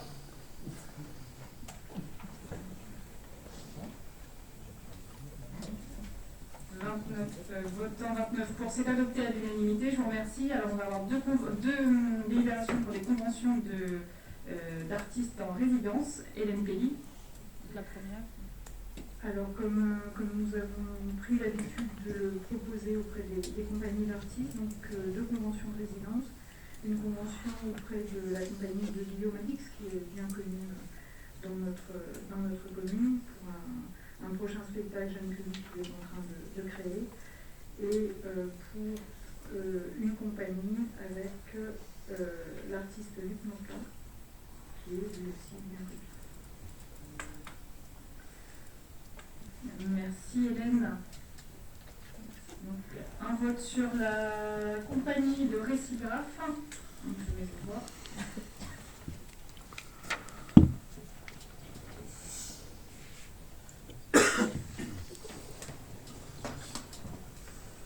Donc 2 votants. 29 votants. 29 pour, c'est adopté à l'unanimité. Et même délibération donc pour la compagnie vice-versa.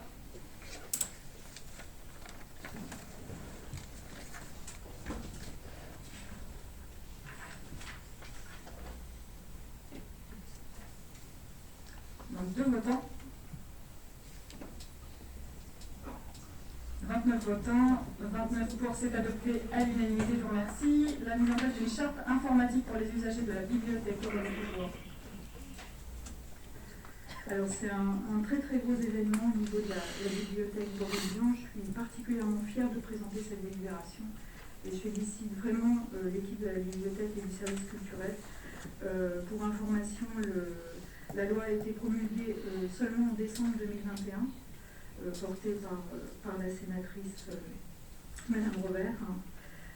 Les agents ont eu à cœur d'entrer très rapidement dans cette position, dans la dynamique très engagée de continuité de service public et de proposition de services publics pour le plus grand nombre.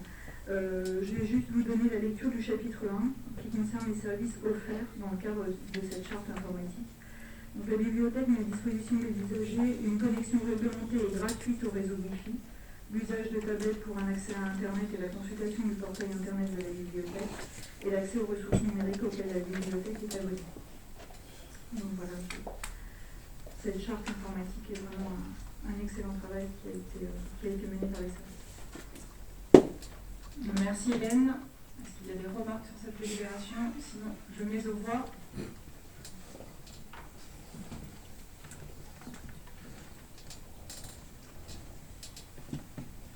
29 votants, 29 pour, c'est adopté à l'unanimité, je vous remercie.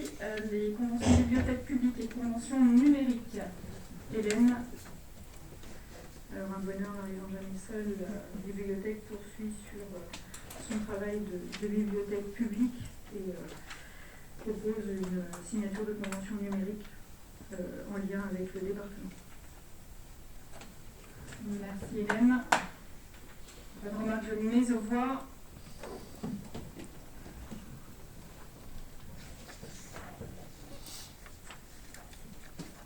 Votants, 29 pour, c'est adopté à l'unanimité.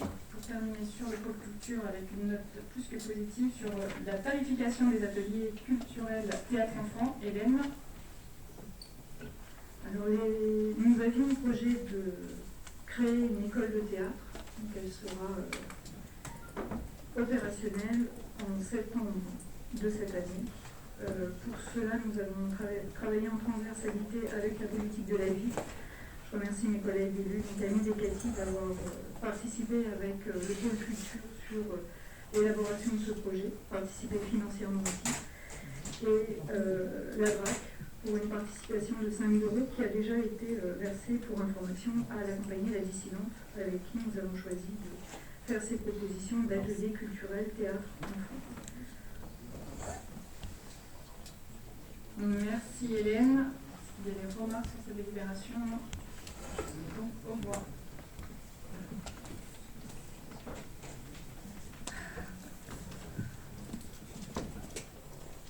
« 29 votants, 29 pour, c'est adopté à l'unanimité. Nous passons maintenant au pôle sport vie associative manifestation avec une première délibération sur la modification du règlement de partenariat avec les associations. Clijo, merci.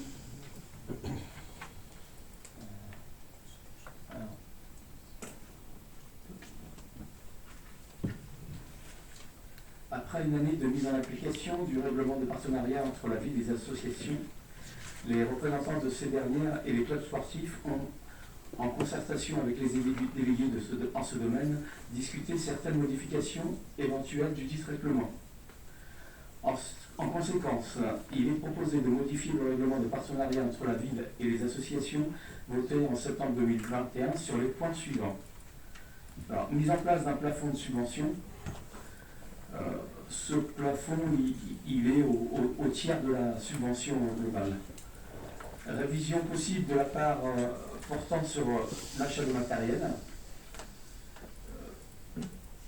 Troisième point, établissement des effectifs club sur la base de fin de saison précédente, c'est-à-dire on peut aller prendre des effectifs jusqu'à fin juin de l'année N-1. Et dernier point, prise en compte hors championnat des manifestations proposées par les clubs dans le chapitre participation à Vidacité. On a estimé effectivement qu'il était intéressant de prendre le point type gros événements organisés par les requins par exemple, ou alors le trail des requins également en début d'année. Merci Prigeot. Il n'y a pas de remarques. Je mets aux voix.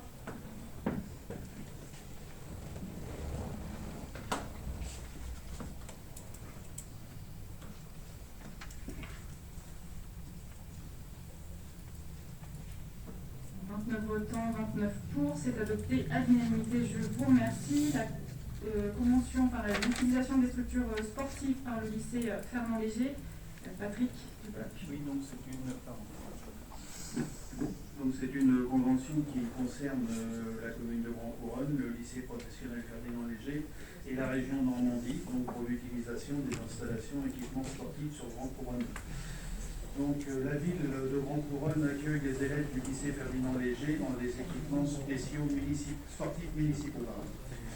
La région en charge de ce lycée a par ailleurs subventionné deux projets de rénovation technique thermique d'ampleur, à savoir celle de l'école maternelle Pablo Picasso et celle de l'école maternelle Jacques Prévert. Le conseil régional sollicite aujourd'hui, en contrepartie de ces aides, une gratuité de l'utilisation de nos équipements sportifs au bénéfice des lycéens, pour une durée de 15 ans, quelles que soient par la suite les nouvelles aides financières que le Conseil régional s'engagerait à verser à la ville de Grand Couronne ou pour d'autres projets d'investissement éligibles. Il est proposé d'approuver la convention tripartite correspondante à la région Normandie pour l'utilisation de ces équipements sportifs par le lycée Ferdinand Léger. Décide d'approuver les termes de la convention ci-jointe et autoriser Mme le maire à signer la convention tripartite entre la ville, la région Normandie, le lycée situé sur le territoire de notre ville. Celle-ci détermine la gratuité d'accès aux équipements sportifs de la ville pour les élèves du lycée pendant leur cours d'EPS. Merci Patrick. Merci la région. Un mot.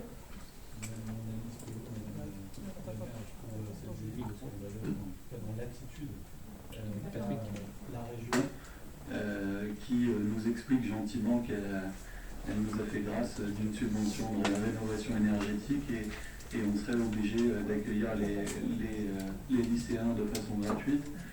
Idem pour la piscine sans doute, idem pour toutes les manifestations, enfin bref. On est bien là dans la logique du président Morin de revenir toujours en arrière sur ce qui a été fait depuis très longtemps, parce que je crois même que le lycée payait des lignes d'eau à la natation, et c'était une délibération qui avait porté Patrice Dupré à l'époque conseiller régional, et tout ça est remis en cause aujourd'hui parce que nous avons demandé 3 francs pour rénover une école. C'est vraiment scandaleux. Nous allons voter contre cette délibération, alors non pas parce qu'il... Non pas pour le thème, mais vraiment pour ce qu'elle représente. Je comprends le sens du vote. C'est vrai que pour nous c'est compliqué, mais il est hors de question de s'opposer à l'utilisation des salles de sport. Mais après, je comprends le sens du vote, bien évidemment, mais c'est bon de souligner que là, c'est clairement pas une décision de gauche. Quelqu'un a demandé. Ah, pardon, Trigeot, excuse-moi. Oui, moi, en revanche, je ne comprends pas le sens du vote parce que c'est juste une mise en application de la convention signée en 2021, tout simplement. Plus que ça, quoi. C'est de la politique ou c'est... D'accord. Et j'en profite également pour remercier aussi le service et notre agent qui recherche des subventions en permanence, parce que ça c'est un exercice qui n'est pas facile. Il faut aller les chercher ces subventions, et là nous quand bien même voilà, elles donnent une contrepartie comme celle-là.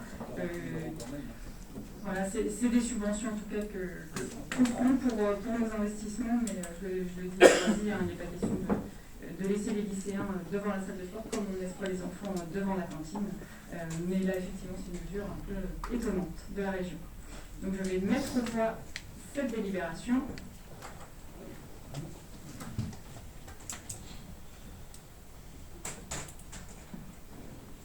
29 votants, 22 pour et 7 contre. C'est donc adopté. On passe au versement des subventions d'associations de Grand Couronne. Prijo. La ville de Grand Couronne tend poursuivre son soutien au secteur associatif local de culture, loisirs et d'utilité sociale et d'éducation populaire en faveur des habitants de la commune. C'est pourquoi il est proposé de voter les subventions suivantes. Donc, comité des fêtes, ASP, VGC, ACPG, les Amis de la musique, APEC, Génération Foot Citoyen Solidaire et Cultivant l'Avenir, pour les montants respectifs de 600, 500, 785, 2189, 200, 200 et 350 euros. Merci Prijo. Est-ce qu'il y a des remarques sur ces délégations? Je vais donc au revoir.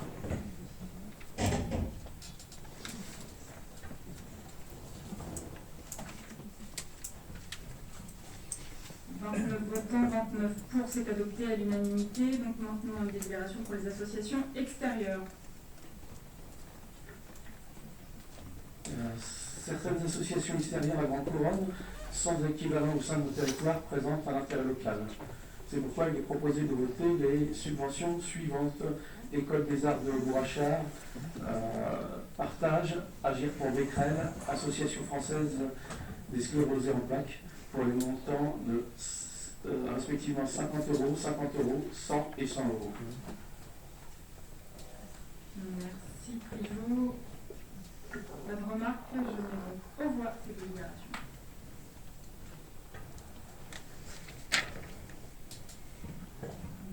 Votants, 29 pour, c'est adopté à l'unanimité. Je vous remercie. Une subvention, une aide exceptionnelle pour la participation à la Coupe internationale de voile. Patrick. Et donc c'est une aide exceptionnelle pour participation à la Coupe internationale de voile. Donc Maxime Prévost, jeune couronné, participe à la Coupe internationale de voile qui se déroule à Biscarrosse du 16 au 22 juillet 2022. Pour cette action, le club de voile de Saint-Thomas-les-Elbeuf apporte un soutien financier sur ses fonds propres et sollicite une aide complémentaire auprès de la ville pour limiter le reste à charge supporté par ce jeune. Demande d'autoriser le versement d'une subvention exceptionnelle de 50 euros au club de voile de Saint-Thomas-les-Elbeuf pour contribuer aux frais supportés par Maxime Prévost pour sa participation à la Coupe internationale de voile en été 2022. Cette subvention est imputée au budget 2022. Merci Patrick. S'il n'y a pas de remarques, je mets au voie cette délibération.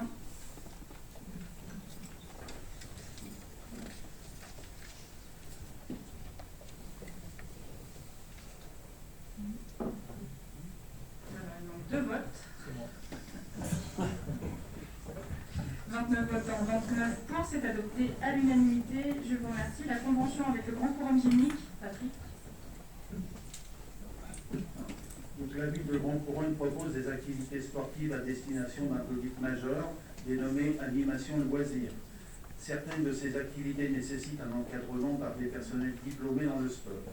Le Grand Couronne Gymnique dispose de personnes correspondant à ces niveaux de diplôme afin de leur permettre d'intervenir dans le cadre de l'animation et loisirs. Il convient d'approuver la convention correspondante. Merci Patrick.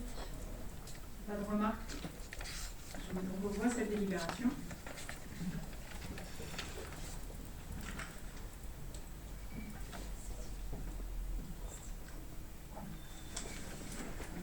Votants, 29 pour, c'est adopté à l'unanimité, je vous remercie. On passe au pôle technique avec une convention de servitude GRDF. Il s'agit ici de... Patrick, s'il te plaît. Il s'agit ici de modifier une convention signée en 2016 entre GRDF et puis la ville de Grand Couronne et de rajouter 2 parcelles communales, avenue Jean Lagarrigue et rue Jean Moulin. La signature de la convention de servitude doit être réalisée et traduite par acte authentique rédigé par un notaire, permettant l'opposabilité au tiers de ces servitudes. Merci. Pas de remarques sur cette délibération. Je vais donc revoir.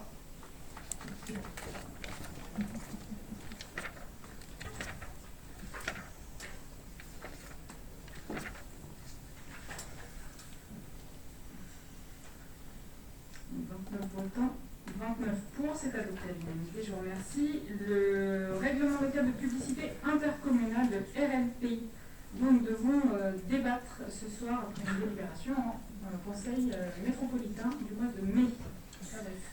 Alors, la métropole est en cours d'élaboration suivant un planning donné du RLPI.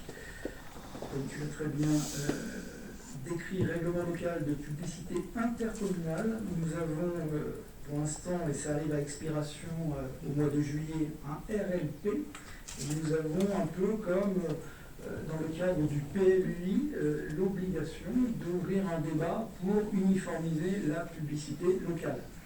Nous devons ouvrir un débat à ce sujet. Débat, si vous en êtes d'accord, bien évidemment. C'est une obligation, nous le faisons ce soir, avec une application de ce règlement, allez, on va dire fin 2013. Vous avez dans les annexes toute l'explication de ce qu'est le RLPI.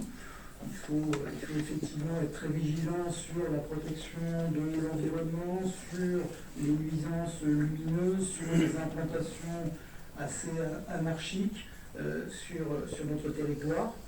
Une petite précision, nous avons déjà des présentoirs, ce qu'on appelle des sucettes dans le jargon de la société Deco et Chanel, entre autres. Il va falloir qu'on se penche très rapidement sur la situation pour savoir ce qu'on a envie d'afficher dans notre commune, dans les entrées de ville et dans nos différentes rues. Il y a à peu près 14 équipements qu'il va falloir réinventer. Voilà. Je vous écoute si vous souhaitez en discuter. Le débat est ouvert. Oui. Nous saluons la possibilité de prendre part à ce débat. Donc cette délibération nous invite à débattre du règlement local de publicité intercommunale, comme vous venez de le dire. En effet, la métropole a fait le choix d'élaborer un RLPI afin d'appliquer le même règlement en matière de publicité sur les 71 communes qui la composent. Nous soutenons la démarche pour un affichage sobre qui vise à réduire la place de la publicité tout en permettant au territoire d'être attractif et économiquement dynamique. Comme vous le savez sûrement, la publicité, notamment des grandes enseignes, renvoie à un modèle de société qui n'est pas celui que nous défendons, une société qui nous pousse à consommer, qui passe son temps à nous vanter les mérites d'un produit dont nous n'avons pas forcément besoin, mais en nous expliquant à quel point cela serait indispensable à nos vies. Une société qui cultive à outrance un culte de la beauté, ou du moins d'une certaine beauté, avec les conséquences que l'on connaît sur l'estime de soi. Nous rejetons l'influence malsaine de la publicité qui inculque l'idée que le bonheur passe par la seule consommation et qui ne va pas de pair avec la transition écologique. Mais la publicité fait partie de nos vies. Il est donc essentiel que cette dernière soit cadrée, sans pour autant évidemment cibler le petit commerce. De plus, nous serions bien hypocrites de vouloir nous en passer totalement, alors que nous pouvons saluer son intérêt, notamment municipal, pour informer les citoyens des diverses manifestations qui peuvent avoir lieu, du moins à l'échelle communale. L'information publique et citoyenne doit être préservée et privilégiée. La mise en place de ce RLPI pose tout de même une question. Il nous semble important que la spécificité de chaque commune soit respectée. En effet, toutes les communes ne font pas face aux mêmes réalités, au même contexte. C'est pourquoi le pouvoir de police doit rester au maire, juge de proximité pour savoir ce qui est acceptable ou non. Le RLPI doit également prendre en compte les règlements déjà mis en place, si on est toujours en accord. Enfin, les recettes des taxes de publicité doivent aussi se décider à l'échelon communal en fonction du territoire et de son développement économique. Donc nous resterons évidemment attentifs, vigilants à ces différents éléments pour l'élaboration du futur RLP. Je vous remercie. Merci. Donc l'idée c'est vraiment au niveau du RLPI d'avoir une harmonisation sur l'ensemble des communes et puis trouver effectivement un compromis entre le dynamisme économique local, la préservation de l'environnement, ne pas concentrer non plus sur des zonages trop importants, la publicité, notamment je pense aux entrées de ville, où on a souvent des publicités surdimensionnées. L'avenir c'est peut-être de réduire cette ampleur, effectivement, de revoir en fait toutes ces normes, cette taille et les hauteurs de ces affichages, protéger évidemment l'environnement et puis faire attention aussi à l'implantation, on l'évoquait tout à l'heure, mais l'implantation de ces panneaux qui ne soient pas non plus sur des risques accidentogènes, mais plutôt sur des zones d'apaisement, de circulation, comme les feux rouges, les zones de stationnement. Et puis c'est aussi peut-être l'occasion à travers ce RLPI de s'interroger et se poser la question de l'affichage sauvage qui dégrade le cadre de vie et qui peut aussi, comme je le disais à l'instant, perturber, détourner le regard des automobilistes. Donc un vrai sujet sur ce RLPI, à la fois d'enjeux métropolitains mais aussi local, puisqu'il faut évidemment prendre en compte les spécificités de notre commune. C'est l'objet en tout cas de ce débat. Est-ce qu'il y a d'autres interventions sur le débat? Oui, juste un complément. On a de l'affichage communal, mais on a aussi de l'affichage chez les particuliers. Et j'espère que ce RLPI prendra en compte ce qu'on peut voir fleurir sur les clôtures, les barrières, les façades, les jardins, etc. etc. Moi, ma crainte, elle est plutôt à ce niveau-là. Je pense qu'on aura une vision sur ce qui incombe au domaine public. Par contre, sur le privé, il va falloir être très très vigilant. Et nous le serons, bien évidemment. Merci. Donc aujourd'hui, on ne vote pas sur le RLPI, bien sûr. On va voter sur le fait qu'il y ait eu débat au sein du conseil municipal. Donc, s'il n'y a pas d'autres remarques, je vous invite à voter donc, sur le fait qu'il y ait eu débat.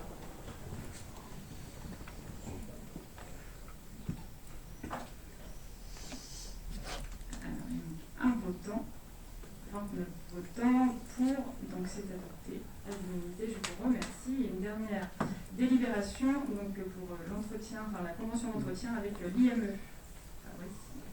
Effectivement, nous avions déjà une convention avec l'Institut médico-éducatif sur l'entretien de nos espaces verts, qui était assez limitée, assez restreinte. Donc, en accord avec l'IME et sur demande de l'IME, nous avons décidé de rajouter des lieux. Si on regarde l'avenant numéro 1, vous allez constater qu'ils pourront d'ores et déjà, et dorénavant, intervenir sur le stade de foot, le stade de rugby, les deux cimetières, relais petite enfance, le futur relais petite enfance, avenue Jean Jaurès, et tout endroit clos contenant des espaces verts. Donc l'ensemble de la ville. Merci Fabrice. S'il n'y a pas de remarques, mais on voit cette délibération.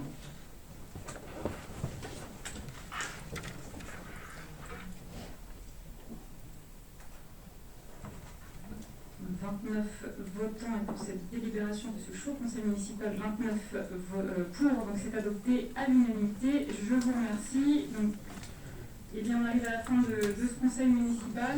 J'en profite pour remercier les services municipaux qui nous accompagnent depuis maintenant 2 ans.